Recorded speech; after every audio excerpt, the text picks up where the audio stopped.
Então, assim, a gente está iniciando a gravação agora, né, às 7h52, porque antes disso a gente teve aqui uma rápida introdução ao que é microserviços, né? E eu não queria deixar aqui na gravação para não ficar misturando as coisas, né? Mas vamos lá. A gente viu aqui, só fazendo um rápido overview de tudo que a gente viu até agora, né? A gente viu ali a motivação que leva a gente a querer trabalhar com containers, né? A gente viu o problema que a gente tem, né? Que a gente pode querer trocar de máquina, a gente pode ter mais de uma máquina, a gente pode trabalhar com um time com mais de um desenvolvedor, a gente pode estar trabalhando com mais de um software, com diferentes sistemas, diferentes bibliotecas, diferentes versões de frameworks, e a gente precisa com tudo instalado no nosso computador, isso seria um problema. A gente precisa enviar para o servidor e a gente precisa garantir que quando a gente enviar para lá, continue funcionando do mesmo jeito que funcionava na nossa máquina. Então, a gente viu que a gente pode resolver esse problema de algumas formas, mas sempre a gente vai ter um gargalo, né? A gente viu ali a possibilidade de trabalhar com shell script, mas a gente viu que acabar demandando que todo mundo tenha o mesmo sistema operacional, porque se tiver sistemas operacionais diferentes, como por exemplo Windows e Linux, a gente pode não conseguir fazer ou conseguir fazer de maneira limitada. A gente viu que existe a possibilidade de trabalhar com máquinas virtuais, mas a gente viu que isso é muito pesado. Gerar essas imagens, disponibilizar essas imagens, manter essas imagens atualizadas é muito complicado. E a gente chegou a entender a diferença do VirtualBox em relação à performance com a containerização, né? Com o Docker ali, com as vantagens. Eu estou passando rápido aqui porque a gente tem o outro vídeo gravado. Se você está assistindo esse vídeo aqui depois, né? Por exemplo, você está assistindo a gravação e você não está entendendo nada, você volta, assiste o primeiro e depois volta para cá. Então vamos lá. A gente viu ali o que é o Docker Engine, a gente viu o que são as imagens no Docker, a gente viu o que é o Dockerfile, a gente viu por que o Docker trabalha com o conceito de camadas, a gente viu o que é um container no Docker, a gente viu como é que as redes do Docker, quais são as diferentes redes do Docker, né, diferentes tipos de rede, na verdade, né? E a gente começou a ver ali como é que a gente visualiza a versão do Docker, como é que a gente visualiza as imagens, como é que a gente visualiza os processos que estão em execução, como é que a gente visualiza os processos que estão em execução, mais os que já não estão mais em execução. Acho que coloquei para gravar, não botei? Botei, tá aqui vermelhinho. Que perguntaram aqui no chat. E a gente iniciou nosso primeiro container para ver funcionando ali, né? A gente também iniciou um container com Ubuntu, a gente viu o que é esse IT, né, que a gente permite trabalhar de maneira iterativa com o container, a gente consegue acessar o bash, né, do container para poder executar comandos dentro do container, a gente atualizou as dependências lá dentro do container, fez um bocado de coisa, a gente instalou software dentro do container, né? A gente viu como startar um container que já foi criado, a gente viu como pegar os status, né, de utilização atual de CPU, de memória, de disco, tudo do container a gente viu, né? A gente viu que esse "-d" aqui é para trabalhar de forma desatachada, ou seja, quando a gente roda um comando, a depender do tipo de container, ele pode travar o nosso terminal. Então, da maneira desatachada, a gente não fica com o terminal preso, ele fica rodando em segundo plano, né, como a gente chama de modo daemon. A gente viu como mapear uma porta do container para uma porta do nosso servidor host, né, da nossa máquina host. A gente viu como executar um container. A gente viu como iniciar um container, como parar um container, como reiniciar um container. A gente viu como remover um container. A gente viu aqui esse prune aqui eu nem mostrei para vocês, mas seria para arrancar tudo de vez, né, apagar logo tudo.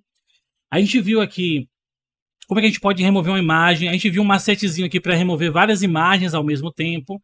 Lembrando que esse processo de remoção de imagens, de remoção de containers, vocês podem também, enquanto estiver na máquina de vocês, fazer via interface gráfica com o Docker Desktop, que a gente também viu ele ontem, viu como é que ele funciona e tal. Óbvio que a gente está focando aqui no CLI do Docker, porque é onde você vai passar a maior parte do tempo quando você estiver trabalhando no servidor de produção, né? A gente viu o que era o Dockerfile, né? A gente viu exemplos do Dockerfile, a gente rodou o Ubuntu, fez a instalação de softwares, tanto por dentro do shell interativo, quanto pelo próprio Dockerfile, né? A gente fez a instalação por aqui. A gente viu como buildar a imagem, né? Como criar uma tagzinha para representar a imagem. A gente viu como executar essa imagem, né, como transformar essa imagem no container. A gente pegou um exemplo simples do Python, copiando tudo que estava na pasta do host para dentro do container. A gente viu como executar comandos dentro do container.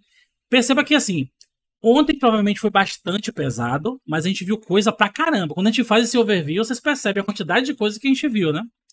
E a gente parou aqui ontem, né? A gente chegou a subir esse Dockerfile, a gente buildou esse Dockerfile, executou, que é justamente, vamos dar uma olhada aqui, esse cara aqui, que inclusive ainda está em execução, né? Vamos até abrir ele aqui, que a gente abriu essa aplicação. Então a gente parou aqui ontem, vocês lembram por que foi que a gente parou aqui? O que ficou faltando? Só pra ver se vocês estão aí, eu não tô falando aqui feito besta sozinho. A gente comentou essa partezinha de volume, porque eu falei para vocês que a gente pode criar um... Quando a gente utiliza esse copy aqui, eu estou dizendo para o Docker, se vocês lembram, né? Que ele está copiando tudo que está dentro do meu diretório atual. Ou seja, qual é o diretório que está esse Dockerfile aqui? É esse diretório aqui, ó, Nginx, certo? Então ele vai procurar tudo que está dentro desse diretório do Nginx. Esse pontinho aqui representa o próprio diretório. E vai copiar tudo que está aqui para dentro do pontinho. Só que esse pontinho aqui, nesse exemplo, está se referenciando ao workdir, né? Que é o diretório de trabalho. Então ele vai copiar tudo que está aqui dentro do Nginx para dentro dessa pastazinha aqui. Paulo, podia ser outra pasta? Podia, não tem problema nenhum. Mas não iria refletir dentro do Nginx, é o que a gente quer, né? Então a gente tem aqui o Nginx, né? E eu comentei com vocês que apesar de fazer esse apontamento, essa cópia, a gente tem um problema, porque se a gente precisar, o site a gente vai precisar mudar o tempo todo, né? Vai precisar editar os arquivos o tempo todo. E toda vez que eu fizer essa alteração aqui, eu teria que mover de novo, né? Copiar de novo, buildar de novo para dentro do container. Eu não quero fazer isso. Então o que a gente vai fazer é o seguinte. Isso aqui, ó, ele cria pra gente o que a gente chama de volume. Dentro do que a gente aprendeu até agora do container, a gente viu que o container é como se fosse, e eu estou frisando isso o tempo todo, é como se fosse, ele não é uma máquina virtual. Então ele é como se fosse uma máquina virtual. E o volume é como se fosse um HD. Ou seja, eu tenho a minha máquina e eu posso ter vários volumes, ou seja, eu posso ter vários discos rígidos, entre aspas, anexados ao meu container. Então eu estou dizendo o seguinte, cara, eu quero que dentro dessa pasta aqui, ó, o SR Share Nginx HTML, eu faça a disponibilização disso para a minha máquina host. Eu vou fazer, é como se eu tivesse plugado um disco ali, e esse cara vai apontar para algum lugar na minha máquina aqui. Só que eu vou fazer o que aqui agora? Aqui. Deixa eu limpar aqui.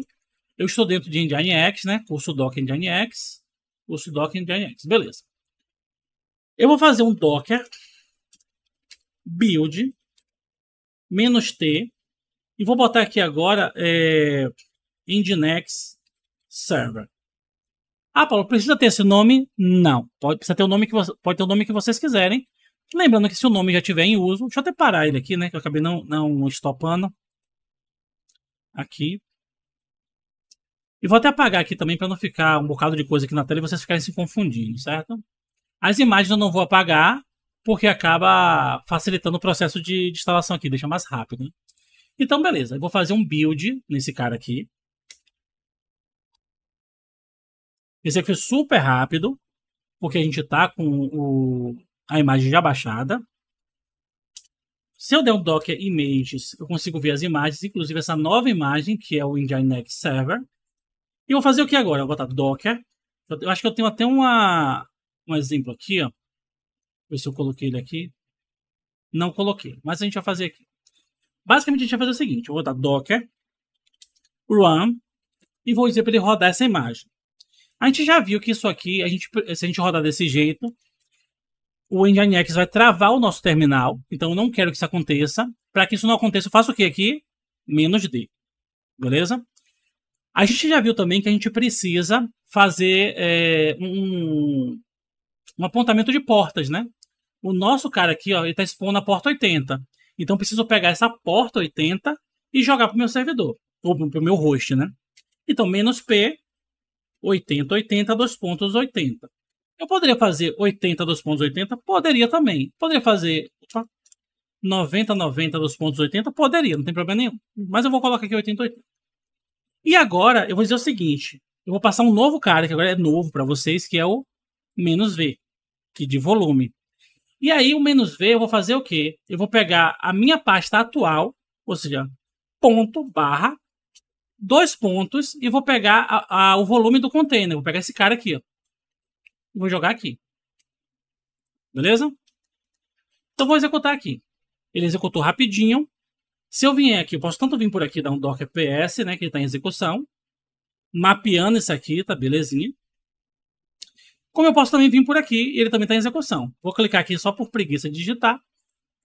Ó, recarregar, recarregar, e ele continua aqui. Aí vamos ver se isso aqui funcionou, né? Vou vir aqui e vou alterar alguma coisa aqui. Eu tenho aqui meu primeiro site com Docker. Ele está como alerta danger, né? Vou colocar aqui success e vou botar aqui esse arquivo foi alterado via volume. Perceba que eu não vou rodar de novo o meu container e vou dar aqui um F5. Nesse caso aqui, ele não refletiu, né? Deixa eu ver aqui por quê. Tô dando uma pausa na gravação aqui para dar um aviso importante.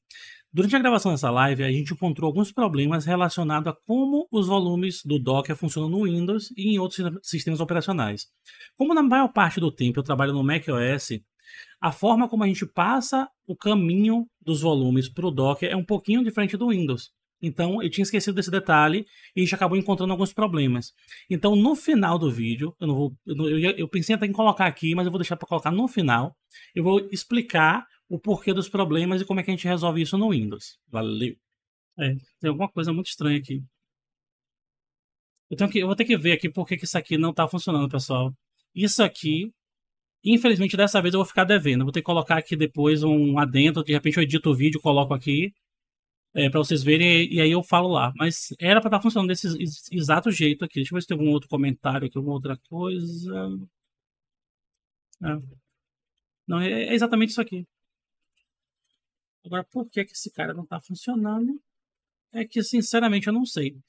Às vezes só reiniciando a máquina aqui resolve, mas não tem como reiniciar agora, então vou deixar aqui esse cara aqui. O Renan até comentou ali sobre essa questão da linha comentada aqui, ó. Esse cara aqui, ele tem que ficar comentado mesmo por enquanto. Porque o que eu quero fazer não tem a ver com isso aqui. Então, deixa eu tirar esse cara daqui. Deixa eu fazer só uma coisinha aqui. Só para tirar uma dúvida.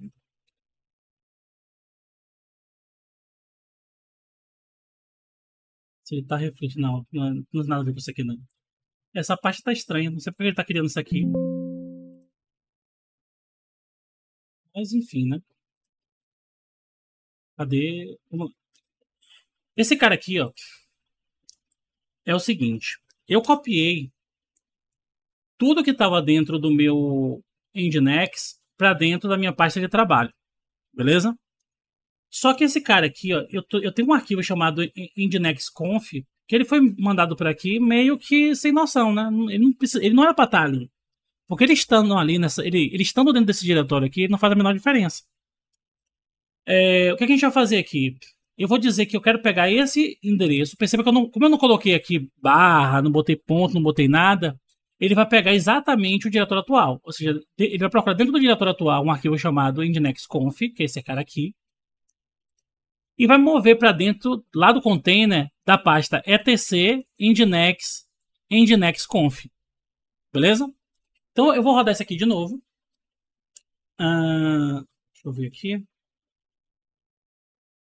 Deixa eu colocar aqui 2, por exemplo, uma outra imagem. Beleza. E vou agora, se bem que nesse exemplo talvez não funcione por causa do volume que eu não consegui criar, né? Mas, enfim, vamos ver, vamos seguindo aqui. E aí eu vou tentar criar aqui agora um outro container aqui. Ele tá dizendo aqui que já tem um container rodando nessa porta, né? Vamos matar ele. E aqui as imagens. Vamos parar esse cara aqui. e vamos rodar aqui de novo. Quando ele rodou, esse cara aqui, e tá aqui. Aí você fala, beleza, mas para que serve esse arquivo aqui de configuração do Nginx? O Nginx, ele é um software absurdamente complexo. A gente teria que fazer lá no treinamento de web um módulo só para explicar o Nginx. Porque o Nginx, né? Tem hora que eu falo Nginx, tem hora que eu falo Nginx, mas assim, não tem, tem gente que fala Nginx, tem gente que fala Nginx, e às vezes eu fico até me confundindo aqui. Mas assim, independente de como seja, né? O Nginx, ele funciona como um servidor HTTP, que é o que a gente está fazendo aqui. Ele funciona como um proxy reverso, ou seja, eu posso colocar ele na frente de uma máquina PHP, de uma máquina Python, de uma máquina Java, e ele vai rotear isso e mandar lá para meu back-end, meio que escondendo a interface do back-end. Ele funciona como um servidor de cache HTTP. Ele funciona como load balancer, ou seja, ele faz meio mundo de coisa mesmo. E esse arquivo aqui é o arquivo de configuração. Lembra que Júlio falou, né, lá no curso de Linux, que a gente precisa de tempo em tempo acessar arquivos no servidor e editar e tal? É de fato isso aqui, ó. Se eu for lá agora e executar de novo, até por aqui, ó, você pode vir aqui, ó, clicar nesse cara aqui. Se você não quiser fazer pela linha de comando como eu mostrei, né? Você pode vir aqui em Open Terminal.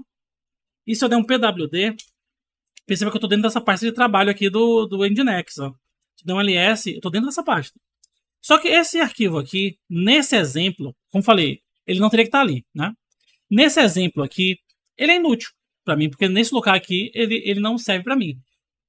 Ele tem que estar dentro desse endereço aqui, ó. Então, eu vou acessar esse endereço aqui. Então, clear. Vou mandar aqui ele entrar. Opa. Nessa pastinha aqui.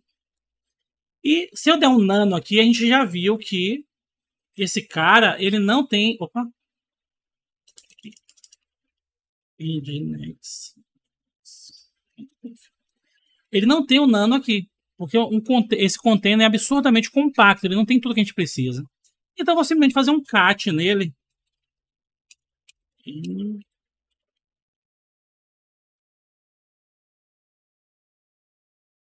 E perceba que está exatamente como eu configurei ali, ó. Com tudo que eu tinha configurado. E uma das coisas que eu fiz foi o seguinte, cara. Cria para mim uma rota chamada barra contato. Então, se o volume estivesse funcionando, que por algum motivo não tá, eu estou muito chateado com isso. Bota aqui contato.html. Vou botar aqui, por exemplo, vou copiar esse arquivo index. Vou dizer que meu site agora tem 2 páginas, né? E essa página aqui vai ser o seguinte, ó. Isso aqui simula uma página de contato, beleza? E aí, se tivesse funcionando, se eu botasse aqui barra contato.html, ele traria para mim esse arquivo HTML. Aí o que eu vou fazer aqui, ó? Eu vou ter que buildar de novo, né? Eu não queria fazer isso, mas eu vou ter que buildar de novo. Porque tá com esse problema da imagem, do volume. Deixa eu parar aqui. Mas não se preocupe não, assim que acabar aqui, eu vou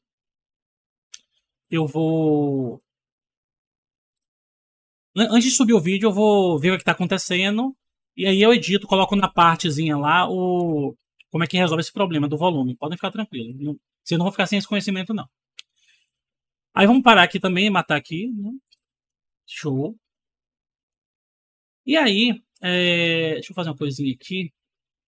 Que seria o seguinte. Vou buildar de novo. Aqui, build. Criei a imagem, né? E vou agora subir de novo esse cara aqui com o Nginx. Beleza. Então, executei. Ele vai estar na porta 80 aqui, né? Então, se eu vim agora, perceba que eu tenho aqui, ó, contato, página de contato, e eu tenho o meu index. Vou botar aqui o index. Tal. Então, tenho essas 2 páginas funcionando, certo? Só que qual é o grande lance? Eu posso querer fazer algo que a gente chama de URLs amigáveis. Eu posso dizer o seguinte, ó, cara, quando você procurar simplesmente por barra carrinho, redirecione para um arquivo chamado carrinho.php. Então, nesse caso, foi o que eu fiz. Eu criei um roteamento para quando você procurar por contato sem o HTML, ele carregue o contato.html. Então eu poderia, por exemplo, ter um endereço bem gigantão e simplesmente resumir ele para isso aqui. Beleza? Deu para pegar a ideia da coisa? Vamos interagir aqui no chat mais. Vocês estão muito caladões hoje, né? Para vocês aí o volume funcionou? E para mim aqui não tá funcionando, né? Então, beleza. Entenderam aqui o conceito do arquivo de configuração do Nginx? Eu poderia fazer várias coisas aqui, ó. Eu poderia, por exemplo, dizer, cara, quando você fizer isso aqui, redireciona para um PHP FPM, que é ele que vai lidar com isso aqui. Mas beleza. Show de bola. Vamos fazer o seguinte. Cadê? Aqui no slide do curso, talvez não dê tempo de mostrar tudo, mas eu vou fazer o seguinte. Existe a possibilidade, por exemplo, de eu rodar containers também com MySQL. Só que nesse caso eu tô até com medo de rodar aqui porque a gente tá com problema no volume, né? Mas vamos ver o que a gente pode fazer aqui. Então eu tenho um cara aqui, deixa eu fechar tudo isso aqui. E também vou parar tudo lá. Vocês ainda não me responderam se conseguiram entender o lance lá do... Opa!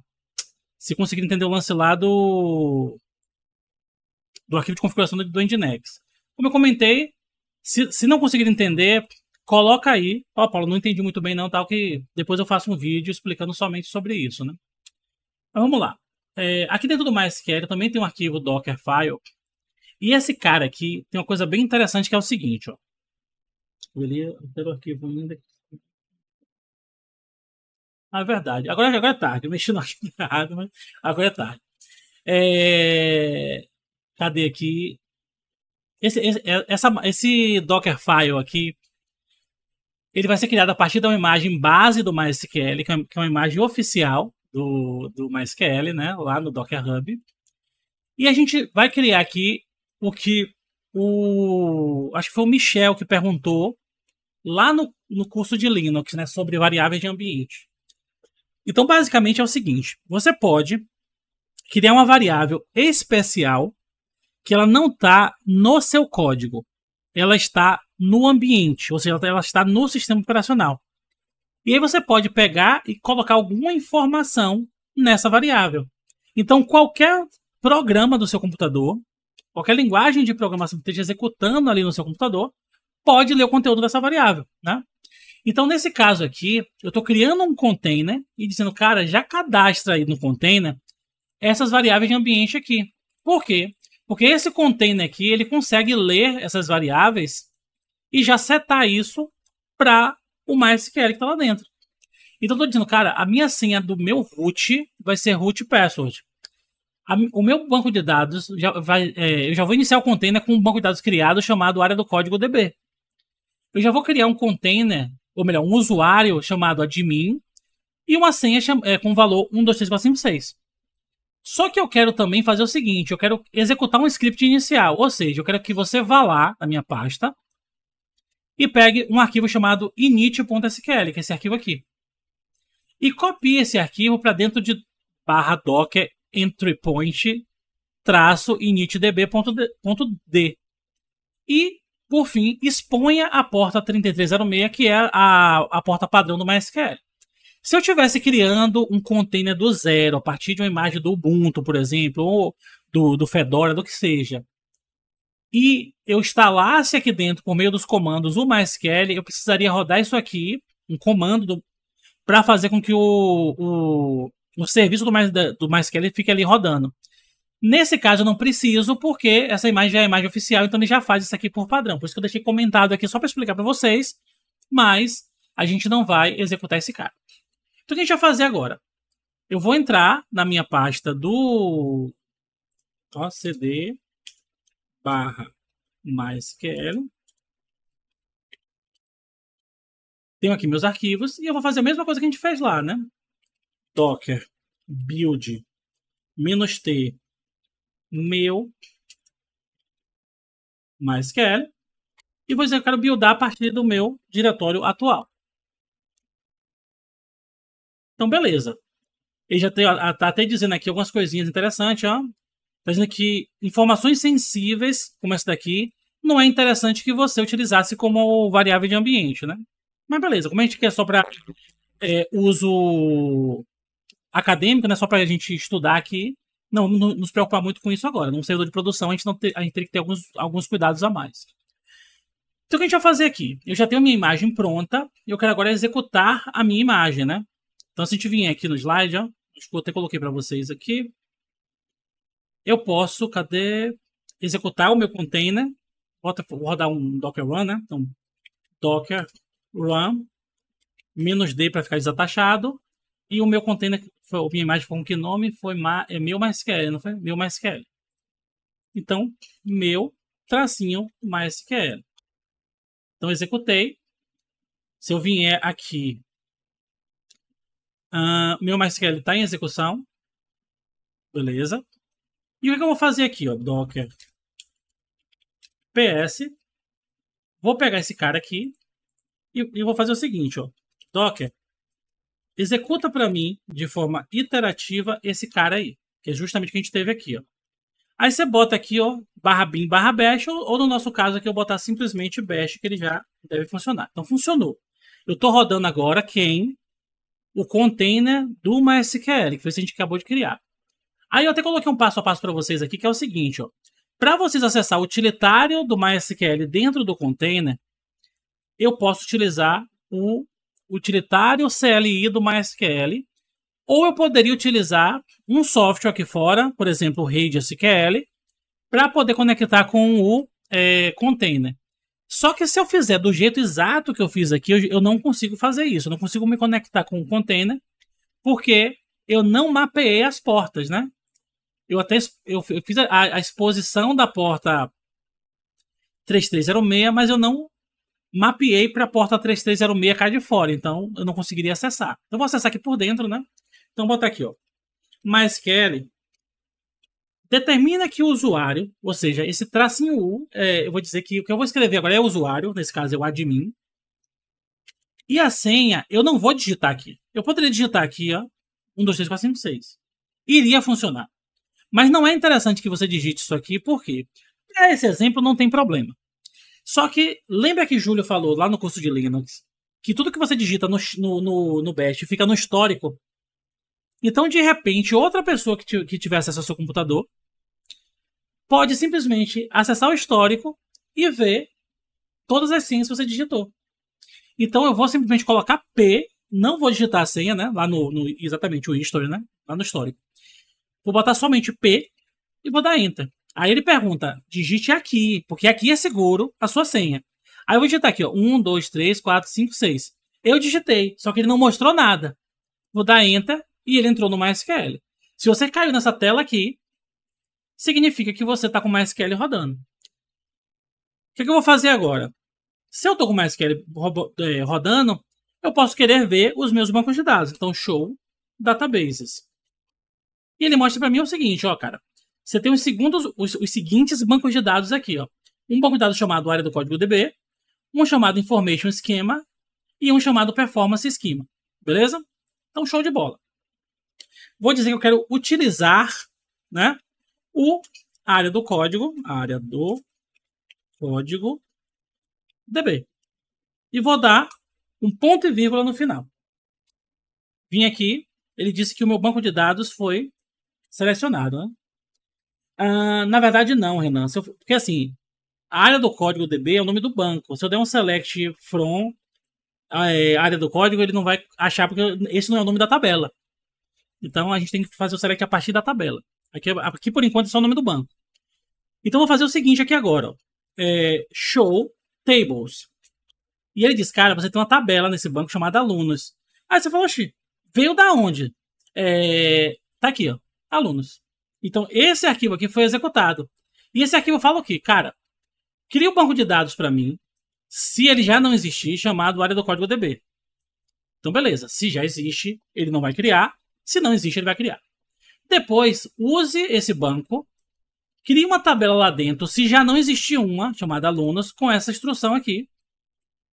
E na sequência, execute um insert múltiplo aqui, botando todas essas linhas aqui. Então, show de bola. Se eu vier aqui, ó, e der aqui agora, ó, select, asterisco from alunos, e botar ponto e vírgula, aí ele traz para mim aqui, ó. João Silva, Maria Oliveira, Carlos Souza, Ana Costa, Pedro Santos, Laura Mendes. Então eu tenho aqui, ó, um container executando que eu poderia simplesmente expor a porta dele e acessar a partir de outro container, acessar a partir da minha máquina host, acessar como eu quiser. Então perceba que qualquer configuração que eu quiser fazer, eu preciso simplesmente gerar um arquivo de texto, né, um arquivo Dockerfile, e posso compartilhar esse arquivo Dockerfile com outras pessoas, beleza? Então o que a gente vai fazer aqui? Ó? Eu tenho um outro exemplo aqui. Eu acho que eu já mostrei o exemplo em Python, né? Deixa eu mostrar aqui, por exemplo, esse exemplo no Redis aqui. Antes de mais nada, quem aqui não faz a menor ideia do que é Redis? Vai jogando no chat aí. O mais legal é que assim, como eu não compartilho o chat aqui, se alguém estiver assistindo esse vídeo aqui no YouTube depois e não participou ao vivo, nem sabe que chat é esse, mas é o chat do Discord aqui. Então, algumas pessoas estão dizendo aqui que não fazem ideia. Acreditem em mim, realmente as pessoas botaram aqui. Basicamente é o seguinte, ó. O MySQL, que a maioria de vocês tiveram contato na faculdade, ele é o que a gente chama de banco de dados relacional. Ou seja, a gente consegue criar tabelas, né? Que são, entre aspas, repositórios onde eu posso ter várias informações relacionadas à mesma coisa. Ou seja, nesse exemplo aqui que eu trouxe, eu tenho uma tabela chamada alunos e eu posso ter vários alunos que seguem sempre o mesmo padrão. E qual é o padrão? Tem um ID, tem um nome, tem um sexo e tem uma data de nascimento. Então, se todo mundo tem isso aqui, eu posso classificar esses caras como alunos. Só que eu poderia ter uma outra tabela chamada cursos. E poderia ter uma associação, um relacionamento entre a tabela de cursos e a tabela de alunos. Então, o banco de dados relacional ele é excelente para esse tipo de coisa. Só que existem situações que eu não preciso de algo tão complexo. Lembra lá quando a gente estava aqui no comecinho, que eu não cheguei a gravar, né? Mas lá no comecinho, que eu falei do servidor DNS, que sempre tem uma chave-valor, chave-valor, chave-valor. Seria como se fosse um dicionário do Python. Eu posso ter, por exemplo, aqui, ó. Cara, o nome é, por exemplo, Paulo. A idade é 80 anos. Não tem 80 anos não, mas só nível de assim. O sexo é masculino. E assim vai, né? Então, isso aqui é um dicionário. Eu tenho uma chave e um valor, certo? Então, às vezes, a única coisa que eu preciso é isso aqui. O Redis, ele funciona necessariamente dessa forma. Ele é um banco de dados, chave e valor. Ele só armazena chave e valor. Óbvio, o valor pode ser uma string, pode ser um inteiro, pode ser uma estrutura mais complexa, como um JSON e tal. Mas, basicamente, ele é chave e valor, certo? Só que ele tem uma outra característica que é muito útil pra gente. Diferente do MySQL, que quando a gente roda o MySQL... Cadê aqui? MySQL. Como eu não criei aqui um volume, ele não apareceu aqui. Mas quando eu criei um volume aqui, ele cria aqui dentro uma pasta com todos os arquivos que o banco de dados está usando. Justamente para quê? Para que quando você mate o container e levante de novo, você não perca nada. Então o volume serve justamente para isso. Depois eu vou colocar vou tentar fazer o ajuste lá e vou mostrar para vocês isso aqui na prática, né?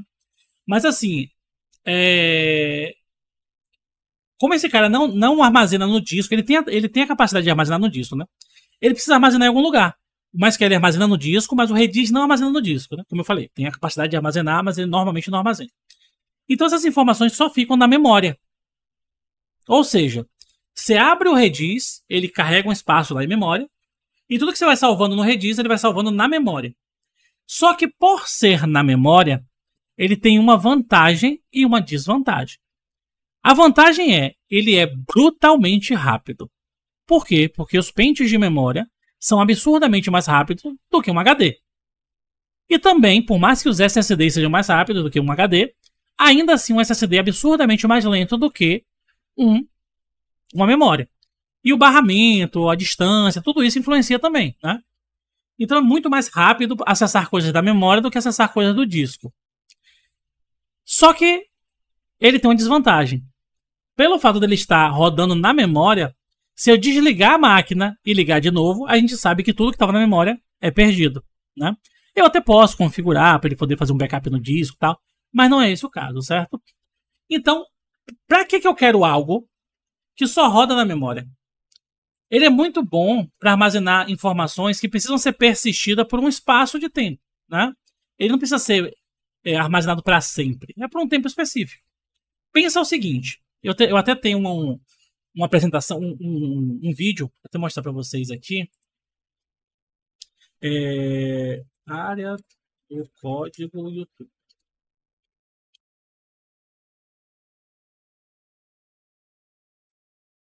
A internet hoje tá um pouquinho pegada aqui. Então, se você vier aqui em vídeos, tem um vídeo que é bem legal aqui, e eu até sugiro que vocês assistam depois, que é esse cara aqui, ó. Coloque o Redis no seu currículo agora mesmo. É um vídeo que tem 34 minutos, e ele explica de uma maneira muito didática o que é o Redis, como é que o Redis funciona, e tem inclusive um exemplo de código em PHP, acessando o Redis, fazendo uma requisição para um servidor, né? Uma requisição ali por debaixo dos panos para o servidor do IBGE. Ele pega as informações, só que esse processo é demorado, então ele armazena essas informações temporariamente no Redis. Esse vídeo é muito legal, depois assistam ele. Mas aqui para esse exemplo, o que eu vou fazer? Eu vou simplesmente subir a máquina aqui para a gente entender, né? Então, para armazenar coisas que eu posso manter por um tempo, o Redis é legal. Coisas que precisam ser armazenadas por muito tempo, né? Ou para sempre, entre aspas, né? A gente salvaria no banco de dados relacional, ou até mesmo no banco de dados não relacional, que não seja um banco de memória, como é o caso, por exemplo, do MongoDB. Então, beleza, vamos rodar aqui o Redis para ver esse exemplo, né? Então, vamos lá. Vou matar aqui, né? Exit. O primeiro exit vai sair do MySQL e o segundo exit vai sair do bash do container. Então, vamos aqui, né? Tá aqui rodando, vou parar esse cara. Eu nem precisaria parar, certo? Ele poderia ficar aí rodando porque não vai me atrapalhar em nada. Mas eu vou parar aqui só pra gente poupar um pouquinho de recurso, apesar de não ser muito pesado, como a gente já viu, né? Mas como essa máquina tá um pouquinho estranha hoje, né?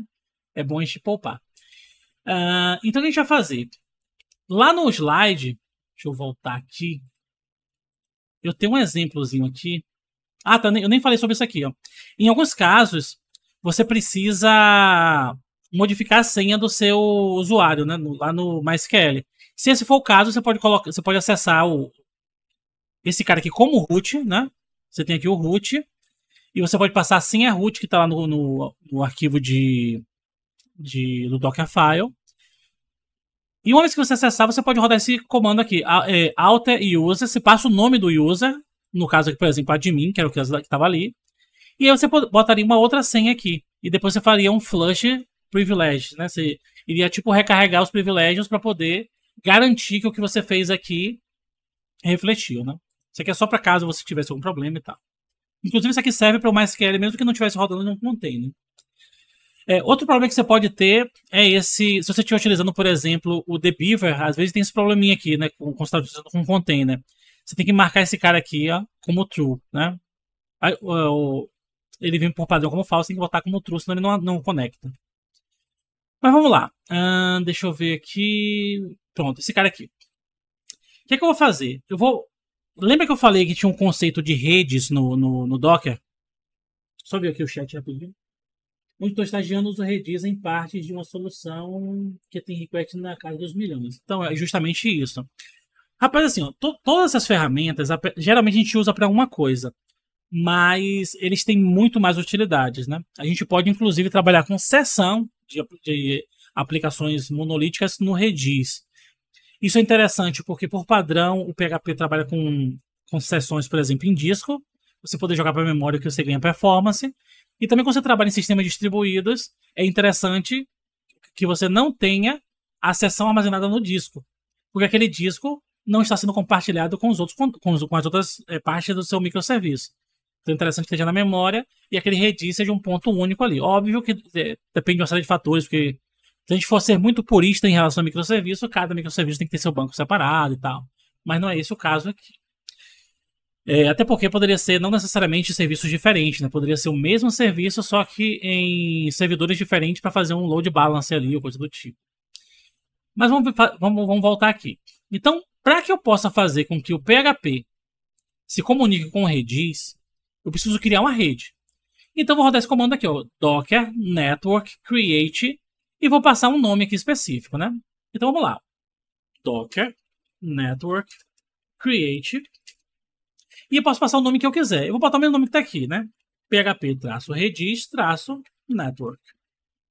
Então ele criou para mim a minha rede, beleza? Docker network ls. Então ele mostra para mim todas as redes que eu tenho. Essas três redes são padrão do Docker e essa aqui eu criei agora, beleza? Então, ó, Docker network ls consegue listar para mim as redes para eu ver se realmente criou. Mas o simples fato dele ter devolvido esse hash aqui significa que ele de fato criou. Lembrando que ele sempre mostra o comecinho aqui, ó. Então, show de bola. Criei a rede. Agora eu vou rodar o container do Redis. Ah, Paulo, você não fez um Dockerfile para o Redis. Você fez um Dockerfile para o PHP. Porque o Redis só tem essa aqui. Então não tem muito o que fazer, né? Então eu vou vir aqui e vou dizer, cara, Docker, roda para mim o quê? Vou dar um nome qualquer, nesse caso aqui, ó, só para simbolizar mesmo, né? É interessante que você crie esse nome, daqui a pouco eu vou explicar por quê. Redis container. E a gente tem que dizer qual é a rede que ele está utilizando. Então, ó, --network, php-redis-network. Isso? Isso. E por fim, eu digo qual é a imagem que ele vai usar. Eu vou usar a imagem do Redis, que a gente ainda não tem, então ele vai baixar da internet. Né? Não teve a capacidade de baixar localmente, ou de achar localmente, vai baixar da internet. Talvez demore um pouquinho, porque essa internet aqui de uma para outra começou a ficar lenta, né?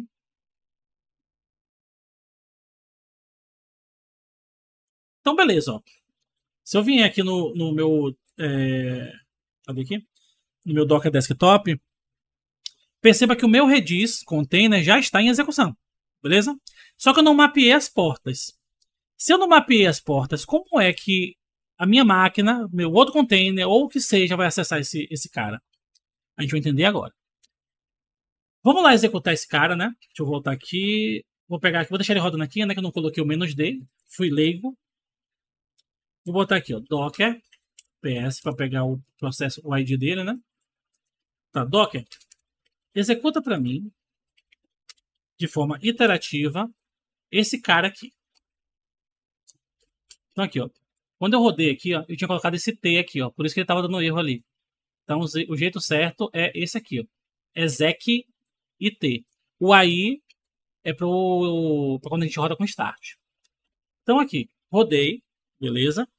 E esse cara aqui é o container do Redis.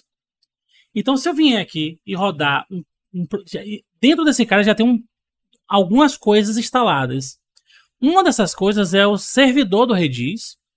E outra coisa que tem aqui dentro é o Command Line Interface do Redis, né? Então tem o Redis-CLI. E aí ele se conectou ao Redis na porta 6379. Então se eu vier aqui com a outra cara, pega para mim as chaves que estão aí dentro. Ele me retornou um array vazio. Ele disse, cara, não tem chave nenhuma aqui dentro, não. Você tá drogado aí, não tem nada aqui, não. Aí, beleza, já que não tem, eu vou criar uma. Então, set. O nome da minha chave vai ser, por exemplo, user, name. E o valor vai ser Paulo Reis. Ele é ok. Criei a chave para você. Então, vamos de novo, ó. Keys. Isso aqui é um coringa que diz o seguinte, traz tudo para mim, como se fosse um select, asterisco, front, tal. Então, ó, ele trouxe para mim aqui, ó, essa chave. Então a chave foi criada. Vou vir aqui de novo e vou dizer o seguinte, eu quero agora, por exemplo, um user e-mail. E aqui vai ser teste@teste.com. Se eu vir aqui de novo e rodar o keys de novo, ele, ó, trouxe as duas chaves. Beleza. E como é que eu posso pegar uma informação que está aqui dentro ou aqui dentro? Muito simples. Eu posso vir aqui dar um get, o nome da chave. Nesse caso, user, name. Ele pegou para mim aqui, Paulo Reis. Beleza? Então isso aqui mostra para mim que esse cara está rodando. No curso que eu tenho aqui no YouTube também, que eu tenho... Não é nem fazendo jabá, pessoal, porque realmente tem coisa que já tá gravado, não tem por que eu ficar perdendo tempo explicando de novo. Mas se você vir aqui em playlist, vocês têm um curso aqui que é o curso de Java. Cadê? Aqui, API REST com Java e Spring Boot. Nesse cara aqui, pior que agora eu buguei, não sei se mas eu acho que é esse aqui. Deixa eu ver se esse cara aqui que fala do Redis. Eu não sei se. Não, deixa eu me abster por enquanto, que eu não tenho certeza se foi nesse curso. Mas tem um curso que eu fiz que eu explico um pouquinho melhor isso aqui. Depois eu posto pra vocês aqui. Então, assim, esse cara tá rodando, a gente já viu aqui até. O de lá acho que foi com o Mongo. Não me lembro se foi com o Redis, não. Então, beleza, saí aqui. Já sei que tá funcionando, né? Se eu vim aqui, ó, meu container continua em execução. E o que eu vou fazer agora? Eu vou dizer, cara, roda para mim agora o container do PHP. Só que antes disso, eu preciso buildar o meu PHP, né? Que é esse cara aqui. O que esse cara vai fazer? Ele vai baixar para mim uma imagem do PHP 8.2 CLI. Ele vai rodar uma extensão PQL, né, do PHP para instalar o Redis, né? Esse Docker PHP XT Enable Redis é um utilitário do Docker para poder habilitar as coisas de maneira mais fácil no container, né? Ele vai habilitar essa extensão do PHP para poder funcionar. E ele vai copiar esse arquivo index.php para dentro do diretório /var, /www, /html e index.php. Vai definir o diretório de trabalho para isso aqui e vai executar esse comandinho aqui, ó, php-s, o endereço IP do localhost, 2.8000, e vou passar o index.php. Então, beleza. Vamos ver se isso aqui vai funcionar, né? Então, deixa eu fechar isso aqui. Pior que eu preciso desse cara rodando. Então, deixa eu pegar aqui esse endereço aqui. CD. Beleza. Na verdade, ele tem... Esse aqui é quem? SQL. Não, esse aqui pode morrer. Ah, não. Eu rodei o Redis aqui dentro. Esse aqui não pode morrer, não. Vou subir aqui o nível. Vou entrar no PHP. Beleza. E aqui dentro, eu vou fazer o build do meu Dockerfile que está ali. Então, Docker build -t php container ponto. Vou botar PHP mais. Vamos botar para o PHP container por enquanto. Tá fazendo o build ali. Nesse processo de build tá fazendo o download, né? Que a gente já viu isso ali, né? O Michel colocou aqui no grupo, foi na verdade numa aula da faculdade que eu fiz a explicação ali do Redis com Spring. Ele botou aqui lá no Discord. Então, beleza, tá aqui, ó. Mas não vai ver isso agora, não. Presta aqui. Então, vou limpar aqui. E agora, vamos voltar aqui, ó. Cadê? Eu vou mandar ele rodar. Como eu coloquei a imagem com esse nome. Não, acho que não dá conflito, não. Quer dizer, não vai dar conflito, não, mas poderia só dificultar o entendimento, né? Mas beleza. Eu vou rodar aqui o meu. Era pra ter colocado esse nome aqui, o PHP Redis App, mas beleza. Eu vou fazer um Docker Run, né? Então, opa. Docker Run. Quero rodar desatachado, então -d. Vou passar um name para o meu container, né? Então, -name. Vou botar aqui PHP container. Não precisa ter o mesmo nome da imagem, não. Vou definir qual é a minha rede de trabalho. Eu vou até copiar aqui, né? Então a rede vai ser essa daqui.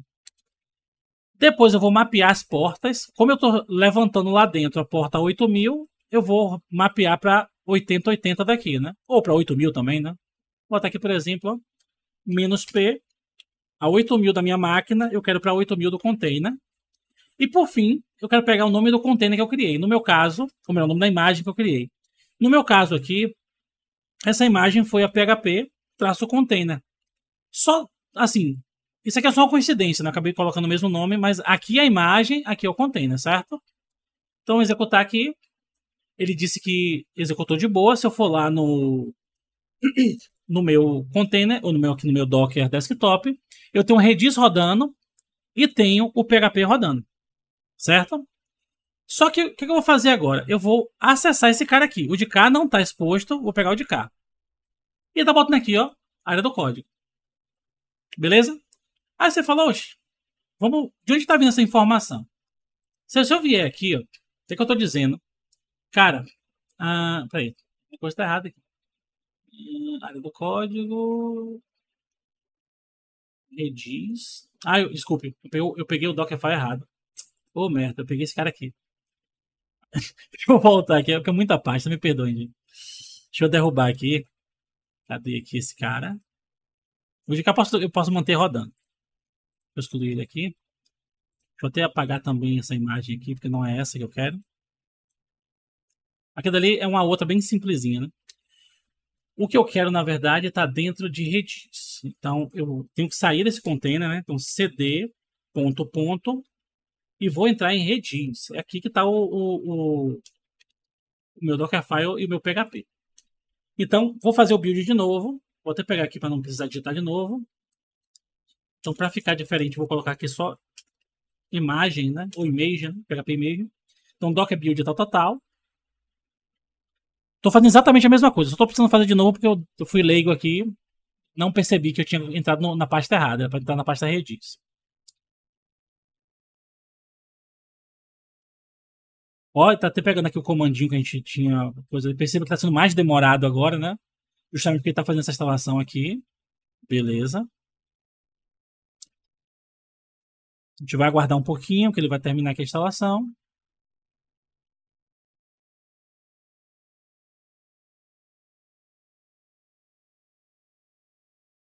E beleza. Criou a imagem. Vou vir aqui agora e rodar isso aqui. Só que o que é que eu tenho que mudar aqui em relação ao anterior? No anterior, eu tinha dado a imagem e o container com o mesmo nome. Nesse caso aqui, eu vou manter o container com esse nome. Mas esse aqui eu mudei para o quê? PHP image, certo? Então vou rodar. Ele disse que deu tudo certo. Se eu vier aqui, ele está rodando. Rodando aqui, e vou executar. Agora ele mostrou aqui, ó. A chave mensagem não foi encontrada no Redis. Aí você fala, oxe, não estou entendendo nada. Então vamos lá para o nosso código. Vou entrar na pasta Redis, no meu arquivo index.php. O que é que eu estou ensinando para ele? PHP, cria uma variável chamada Redis e executa o Redis para criar um objeto do tipo Redis, ou seja, alguém que é capaz de se conectar ao sistema do Redis. E aí, esse cara, eu mandei ele se conectar com o Redis Container na porta 6379. Aí você fala, pô, Paulo, que diabos é Redis Container? Lembra que quando eu subi o Redis, deixa eu vir até aqui, eu dei o nome de Redis Container. Então esse cara, ele serve para mim. Aqui ele mostra aqui o log da máquina. Então, quando eu executei isso aqui, ele cria para mim o container e dentro da rede é como se ele criasse um DNS para esse container com esse nome. Então eu consigo acessar a máquina dentro da rede pelo nome dela também. Então, beleza, eu já sei que eu tenho que pegar esse container aqui. Isso é muito legal, que eu não preciso ficar me preocupando com IP, com nada do tipo. E aí, essa porta não está exposta para o mundo externo. Se a gente olhar aqui, ó, ela não está exposta. Mas como eles estão na mesma rede, o PHP consegue enxergar, porque está na mesma rede. Se tivesse em outra rede, eu teria que expor a porta para que ele pudesse enxergar. Então isso aqui faz com que eu consiga me conectar com o container do Redis pelo fato de eu estar na mesma rede. Beleza? E eu digo o seguinte, ó, vai lá no Redis e pega a chave mensagem. Se essa chave existir, execute mensagem do Redis, mensagem específica, né? Se não, execute a chave mensagem não foi encontrada, que foi justamente o que ele trouxe para mim. Como é que eu faço agora para mudar isso aqui? Eu posso vir aqui e dizer o seguinte: docker ps, eu tenho aqui o PHP image e tem um Redis. Vou pegar esse cara aqui, vou dar um docker exec -it, passando esse cara aqui. Deixa eu ver o que foi que aconteceu.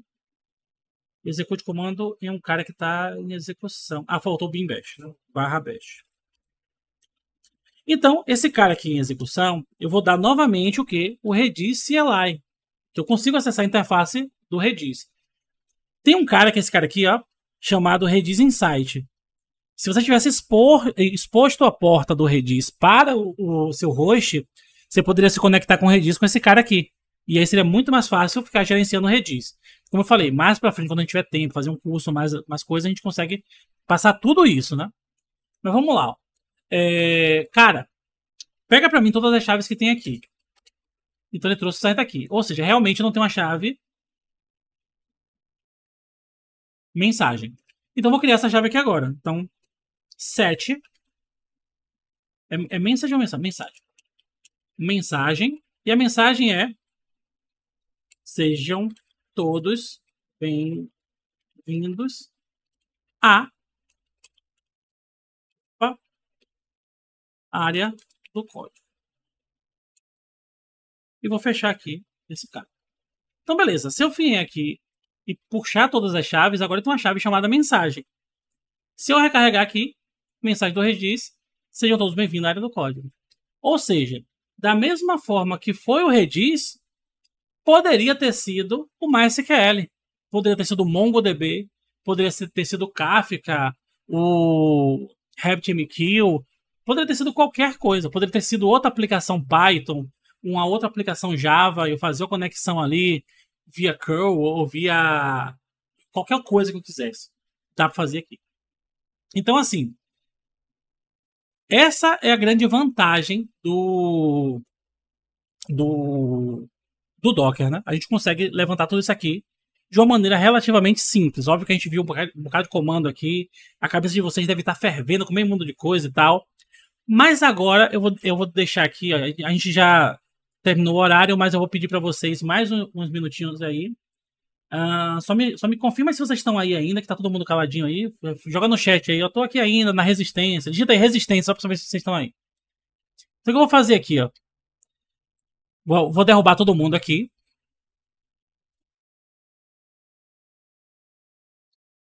E vou fazer o seguinte. Aqui no final do slide, eu tenho esse endereço aqui do GitHub. E eu vou simplesmente acessar esse endereço aqui agora. Eu vou disponibilizar esse endereço para vocês, pode ficar tranquilo. Vou vir aqui, vou copiar isso aqui. E vou fazer o seguinte, ó. Eu estou aqui dentro CD, dentro da pasta curso Docker. Vou dar um git clone nesse cara aqui. Git clone.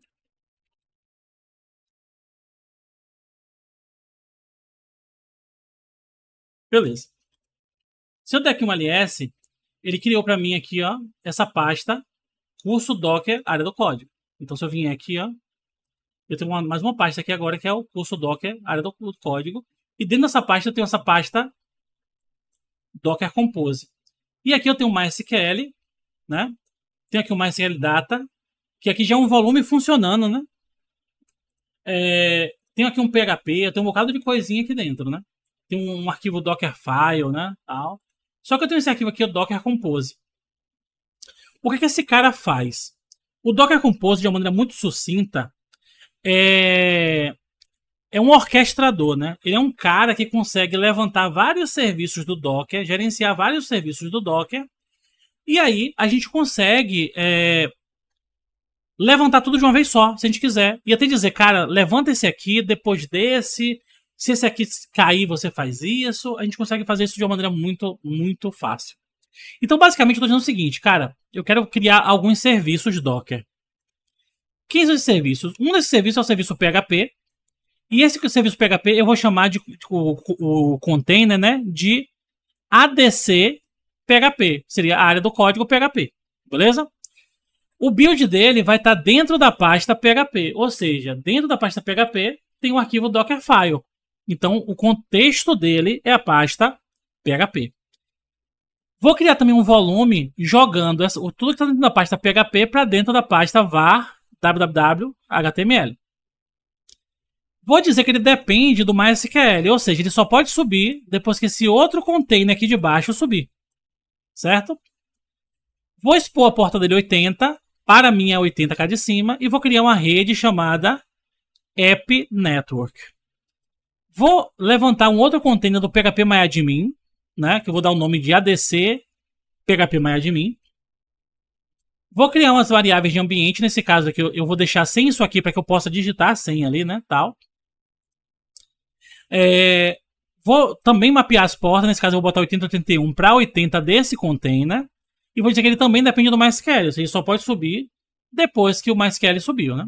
E por fim eu vou subir o MySQL, que vai ser a versão 8 do MySQL, com o nome ADC MySQL, com esses dados aqui para o banco de dados, né? Expondo a porta 3306, ou seja, agora eu posso acessar de fora do container o meu MySQL e vou criar esses volumes aqui. Eu vou até apagar aqui esses volumes aqui. Ele acabou sendo versionado sem querer, não era para ter sido versionado, né? Vou apagar isso aqui. Tomara que seja rápido, porque às vezes o Windows é meio bugado para apagar as coisas pelo VS Code, não sei porquê. Às vezes dá uma demorada aqui. E aí, beleza. Dentro de cada pastinha dessa aqui, ó, eu tenho, por exemplo, aqui aquele arquivo de seed, né, que eu tinha criado. Lá ele estava como init SQL, aqui está como seed SQL. Aqui eu tenho esse Dockerfile, só está basicamente instalando o PHP com Apache, né? E instalando a extensão do MySQL com um PDO. E eu tenho um Docker Compose. Deixa eu só ver se eu consigo pegar essa pasta aqui. Ou então fazer o seguinte. Vou ver aqui. ls cd curso Docker. ls cd Docker Compose. E quero apagar essa pasta aqui. Então, botar rm-rf. Essa pasta. Ver se ele apagou.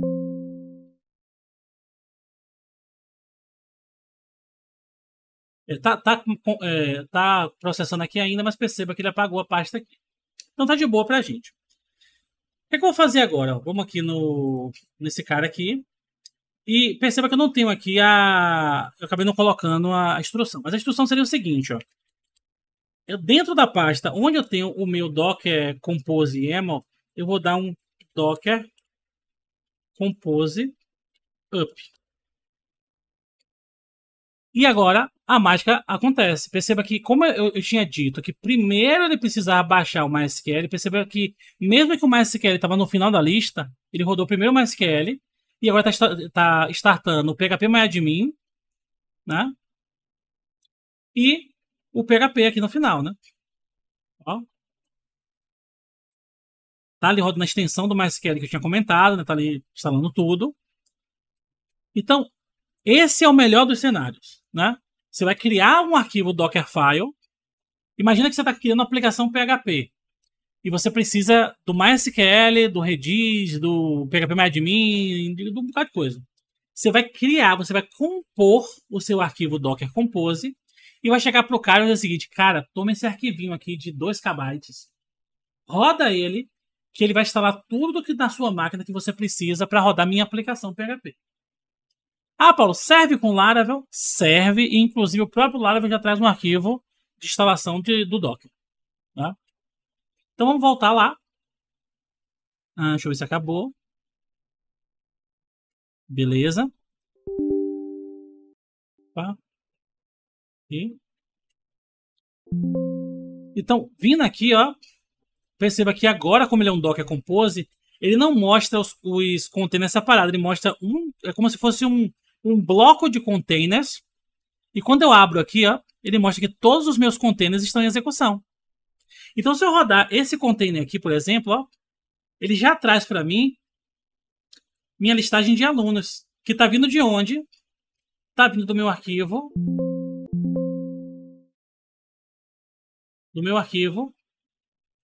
PHP. Está se conectando lá. Óbvio, é um arquivo absurdamente simples, só para fins didáticos, né? Mas está trazendo tudo aqui para a gente. Se eu vier aqui e falar assim, cara, eu quero, na verdade, acessar o PHPMyAdmin. Eu clico nesse cara aqui e eu tenho o PHPMyAdmin aqui para mim. Aí eu vou fazer o seguinte, ó. Qual é a senha que eu cadastrei lá? Admin, ou melhor, o usuário admin e a senha 123456. Então, admin 123456. Vou entrar aqui e tenho aqui o meu banco de dados. Eu nem precisaria aqui do RAID nem nada do tipo. Eu posso vir aqui, dizer que dentro da tabela alunos, esse cara aqui está com um caractere estranho. Eu vou vir aqui e vou dizer o seguinte, cara, corrija isso. E vamos cadastrar um novo aluno. Posso vir aqui, ó. Cadê? Filtrar, editar linha. Aqui, inserir. Aí você vai vir aqui, ó. Você não precisa preencher esse cara, né? Nome. Vou botar aqui, sei lá, Jefferson Adriano. Ele é do sexo masculino. A data de nascimento dele vai ser, deixa eu pegar uma data aqui qualquer, aqui, né? E, beleza, vou executar. Visualizar. Ele criou aqui o Jefferson Adriano. Se eu vier aqui e atualizar, ele já corrigiu o meu João e criou aqui o Jefferson Adriano. Então, tudo de uma maneira absurdamente rápida. Não parece que está na máquina virtual. Tá?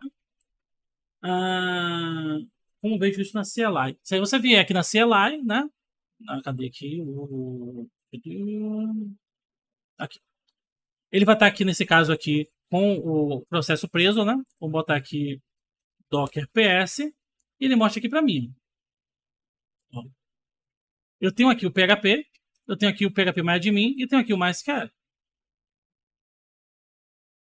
Então é isso, pessoal. Do Docker, óbvio, o Docker ele faz muito mais coisa, né? E ele é utilizado em muitos cenários. Mas do Docker, o que eu queria trazer para vocês era isso aqui, né? Eu vou parar aqui a gravação para a gente fazer aquele bate-papo. Então vamos lá, para explicar o que estava acontecendo em relação aos volumes ali, vamos pegar esse mesmo caminho aqui do Nginx, né? Eu já estou aqui, inclusive, se eu der um ls, eu tenho aqui todos os arquivos. E eu vou fazer um build de novo desse cara aqui. Lembrando, aqui no clear, que esse cara aqui, ó, tem esse conteúdo que está aqui atrás, ó. Tem nada demais nele, né? Basicamente, ele vai copiar todo o conteúdo dessa pasta para dentro desse diretório aqui e levantar um container do Nginx. Então, show de bola, vamos lá. Tá aqui o docker build -t para criar uma tagzinha de identificação da nossa imagem. Vou botar aqui Nginx image, né? E vou dizer que eu quero buildar a partir do diretório atual, que é o próprio diretório do Nginx, né? Esse processo vai demorar um pouquinho, porque eu limpei tudo aqui, né? Então, beleza. Então foi até rápido, né? Então, limpei aqui e eu já tenho uma imagem. Se eu vim aqui, ó, já tenho essa imagem criada. Então, como é que eu faço para executar essa imagem agora? Então, run. Vou dizer que eu quero, ou melhor, docker run, né? Então, docker run. Vou dizer que eu quero executar a imagem de maneira desatachada. Vou dizer que eu quero mapear a porta 8080 da minha máquina para a porta 80 do container, que é o que está sendo exposto aqui. E vou dizer que eu quero criar um volume. Aqui é que estava o problema. Foi o que eu fiz. Normalmente, se você estiver no Linux, estiver no macOS, você vai simplesmente fazer isso aqui. Que ele vai pegar o diretório atual do arquivo Dockerfile e vai mapear ele para esse outro diretório aqui, que é o /usr /share /nginx /html. Beleza? E na sequência, a gente vai colocar o nome da imagem que a gente criou, que nesse caso é Nginx image, né? Nginx image. A gente fez exatamente isso. Só que qual o grande problema? No caso do Windows, a gente não pode fazer simplesmente isso. A gente precisa passar o caminho absoluto. Então, eu vou pegar esse caminho aqui. Vou ter que vir aqui no comecinho. E vou substituir esse cara aqui por isso aqui. Porém, aqui, ó, eu tenho que colocar C : área do código, /curso docker, tal. Então, fiz isso aqui. Ele já startou o meu container, né? Ele criou um container aqui, certo? E se tudo correu bem, ele fez o mapeamento. Perceba que ontem, quando a gente estava fazendo, ou melhor, quando a gente estava fazendo a gravação, que você não sabe exatamente quando é que eu estou executando isso aqui, né? Mas quando a gente fez tava fazendo a live, a gente tava criando uma pastinha aqui, o Docker tava criando uma pastinha pra gente aqui, que tava meio estranho, né? Então o que a gente vai fazer? Vou executar esse cara aqui. Então, show de bola, ó. Esse aqui foi traduzir volume. Isso aqui, lembrando, não reflete a realidade. Para que eu possa refletir que isso aqui foi refletido, né? Eu tenho que vir aqui no index e alterar. Então, vou botar aqui, ó. Agora sim deve funcionar via alteração local. Salvei, vou lá de novo e vou atualizar aqui. E agora sim ele está refletindo. Se eu vier aqui também, botar por exemplo aqui, ó, success, ele também está funcionando, beleza?